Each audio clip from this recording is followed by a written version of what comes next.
Mama see, mama see, mama see, mama see, mama see, mama see, mama see, mama. Never mind the last time. I was number one. Never mind the last time. I was number one. I'm Gail Hughes. I was in Lesotho from 1970 to 72, in Mafeking at Masinkle High School and Bareng High School, secondary school. I remember the spectacular views, going especially into the mountains, and looking through the photos and the book with photos over at the Lesotho desk over there. It really brings back memories of how really gorgeous it is, just breathtaking. So it took my breath away.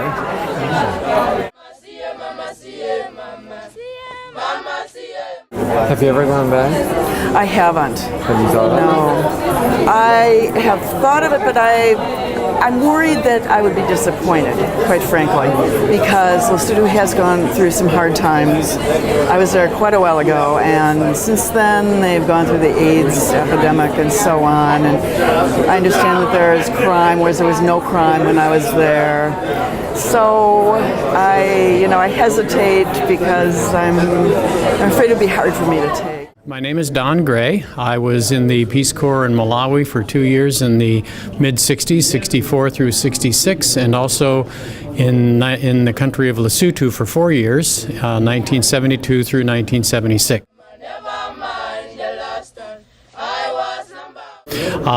Stories, gosh, there's so many of them.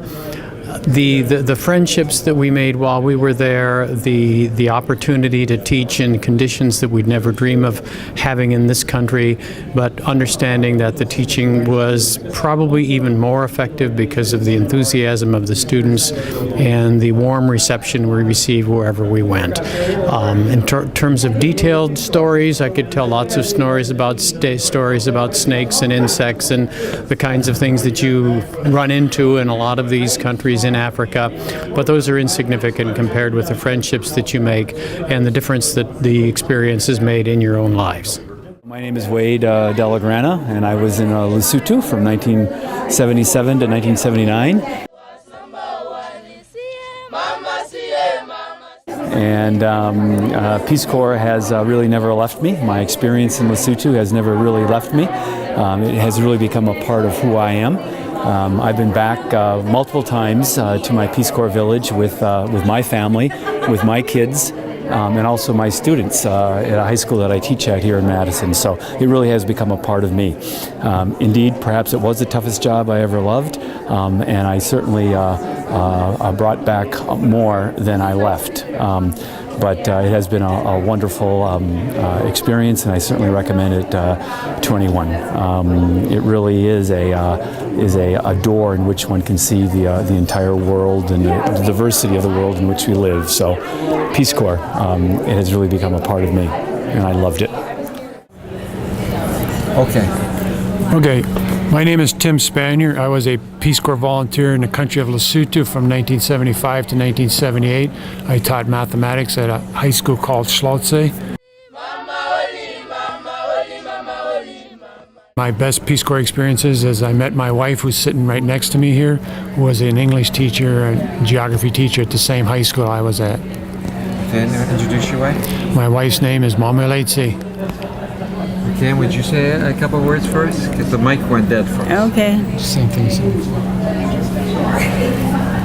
Hi, my name is Mameletse, and I love Peace Corps because it was through that I met my husband, Tim, here.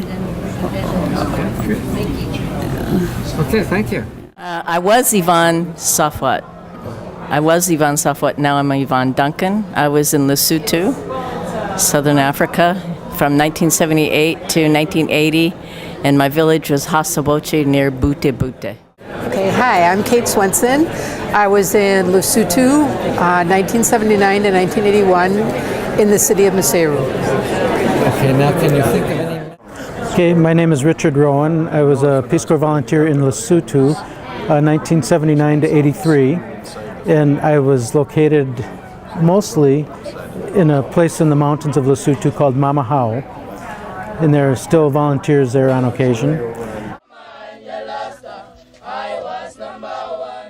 I did meet my wife in Lesotho, and she's from Lesotho, and she lives here now, and she'll be here. And so we have 4 children, so we stay involved with Lesotho these 30 years later. Okay, well, my name is Rowan. I'm from Lesotho. I met my husband, Richard Rowan, when he was a Peace Corps volunteer in the late 70s, and we did some projects together. And well, there were village projects, and also I was working for a school that he helped with. And that's how we met, and we came to the U.S. I'm Lois Brown. I was in Lesotho. I was stationed, from 1987 to 1990. I was stationed for 2 years in Hamapanyani in Katani district, and then Sabatsevka.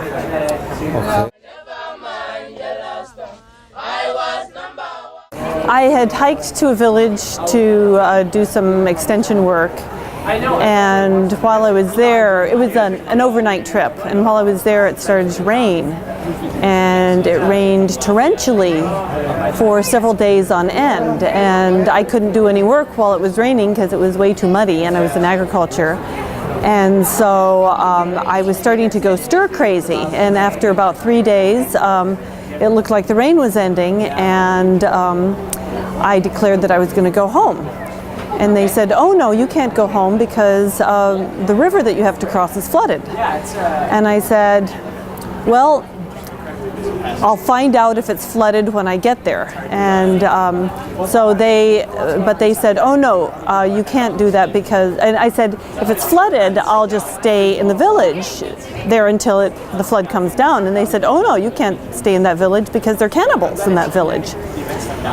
And I looked at them, and it was like, I'm not sure whether to believe this or not, but they continued to insist that there were cannibals in that village. And I continued to insist that I was going to go home. And finally they said, well, if you insist on going home, we'll send you an escort on a horse. And we'll send you a letter to the chief of that village who's our relative. And so at that point I figured that there weren't really cannibals in that village. But anyway, it was really funny because I'd heard all this business about Basotho ponies being really nimble on the steep narrow trails. Well, it turns out that this pony was slipping and sliding all over the place. And I was never comfortable on a horse, so I insisted on walking. But the rider escort had my backpack, and eventually he was slipping and sliding so badly that he gave me my backpack back. And he was still having a hard time keeping up on me. So I decided, the human foot is really better adapted to some things. Maybe the horse was nimble without a rider, but anyway, we got to the village, and sure enough, the river was in flood, but not too badly, so I decided I'd just swim across. But I knew I couldn't swim across with my backpack. And the horseman said, well, he could ride the horse across to ferry my backpack across. And so I swam across with no problem at all, though everybody thought that was quite a spectacle because they weren't used to seeing people swim. And but the horseman with the backpack had quite a challenge, and at one point I felt really, really guilty for insisting so hard that I go home, because I thought, if he falls and drowns, it will be my fault. But fortunately, he didn't. My name is David Zapornik. I was in Lesotho from 1990 to 1992. I was living in the village of Matsatsaneng. And I was working in the school self-reliance project, so I went to 5 primary schools, 1 school each day, and I had a great time, and it was one of the best things I've done with my life. My name is Karan Lindquist, and I served in the Peace Corps for 5 years. I started at the age of 60 in Romania, and served in Romania for 3 years, lived in 2 different locations. And I then started service in Lesotho, a small mountain kingdom surrounded by the country, landlocked by the country of South Africa, and I've just returned in January 2011 from serving 2 years in Lesotho, where again I taught school, grades 8 through 12, and I taught business education and English. Lesotho is a starkly beautiful, mountainous, high mountain country, the lowest elevation in the country being 5,000 feet. So when I had my invitation to the Peace Corps and it said, "You're going to Africa, please pack winter clothing," I thought they were a bit crazy, but I realized Peace Corps knew what they were doing, and indeed I packed winter clothing and could have used a lot more. My Peace Corps experiences were tremendous. 5 years, I feel, have enriched my life tremendously. I'm always happy to share my Peace Corps story, and it's good to be home. My name is Julie Hirschfeld. I was a Peace Corps volunteer in Lesotho, which is in southern Africa, from 1993 to 1995 as an ag volunteer. I'm Heidi Raber-Rice. I was in Lesotho 1993 to 95, and I was a secondary education volunteer. Hey, my name is Tracey Lain. I was a Peace Corps volunteer in Lesotho from 1994 to 1997. I was a primary resource teacher, so I did on-the-job training with elementary school teachers, and then I extended for a third year and did environmental education at the National University of Lesotho. I remember having, in my third year, when at the university, organizing an environmental pickup day, and just the number of people that came out, and just all the people that were just so excited to come out and help their country and pick up things and clean up. And it was just something that they wouldn't have thought of doing, but they just really came out and turned out for it. And it was just really, really an amazing experience.